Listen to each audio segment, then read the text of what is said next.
All right, question 5. Organisms can be classified based on homology, which is shared characteristics inherited from a common ancestor.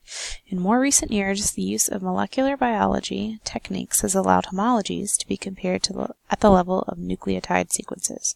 Well, we know what this word means.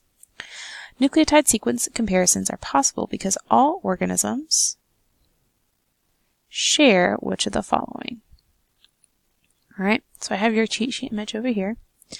I have this one because you have a picture here of a nucleotide. All right, remember this is called a nucleotide, and it has 3 parts. Put a P here for phosphate group, this right here, put an S for sugar, and then this rectangle is NB for nitrogen base. And our nitrogen bases are adenine, thymine, cytosine, and guanine. All right, and this part of the double helix, all living organisms have these nitrogen bases, and it's the order that makes them different. All right, so when we're looking at our answer choices, we have nitrogen bases as 1 for A, B, cellular organelles.